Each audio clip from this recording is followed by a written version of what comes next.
کمرے میں چلی گئی، دروازہ بند کیا اور بیڈ پہ بیٹھ کے اپنا سر پکڑ لیا۔ بار بار نازش کا چہرہ میری آنکھوں کے سامنے آ رہا تھا۔ کتنا خوش تھی وہ، کیا سوچے گی میرے بارے میں کہ میں نے اس کی محبت پر ڈاکہ ڈال دیا۔ محبت اس نے کی تھی اور منگنی میں نے ماہر سے کر لی۔ میں تو شاید اس سے نظریں تک نہیں ملا پاؤں گی۔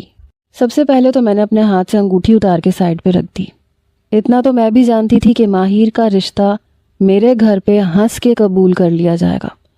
اس کے والد کا اچھا خاصا کاروبار تھا اور وہ اپنے والد کے ساتھ آفس بھی جاتا تھا، اور پھر میری والدہ اسے بہت پسند کرتی تھیں۔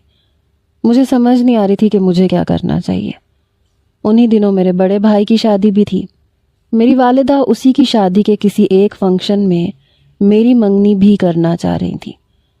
میں اگلے روز جب یونیورسٹی گئی تو ماہر بھی پہلے سے پہنچا ہوا تھا، نازش سے ہی بات کر رہا تھا۔ میں تیز تیز قدم اٹھاتے ہوئے اس کے پاس آئی کہ کہیں کچھ بتا ہی نہ دے، لیکن ابھی وہ یہی کہہ رہا تھا کہ نازش مجھے تم سے ضروری بات کرنی ہے۔ شاید میرے پہنچنے سے کچھ دیر پہلے ہی آیا تھا۔ اس سے پہلے کہ وہ کچھ کہتا میں نے کہا نازش کلاس شروع ہونے والی ہے، چلیں؟ میں نے نازش کا ہاتھ پکڑا اور اسے کلاس روم میں لے گئی اور اس کے پاس ہی بیٹھ گئی۔ ابھی پروفیسر آئے بھی نہیں تھے، کچھ دیر باقی تھی۔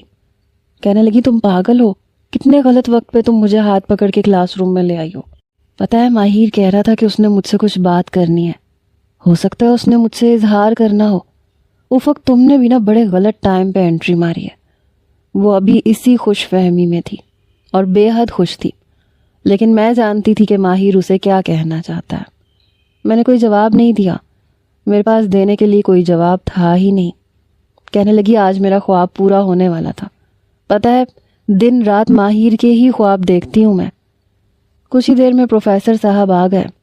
جیسے ہی کلاس ختم ہوئی میں نے دیکھا ماہر مجھے ہی دیکھ رہا تھا۔ اگلی کلاس میں وہ نازش کے پاس جا کے بیٹھ گیا۔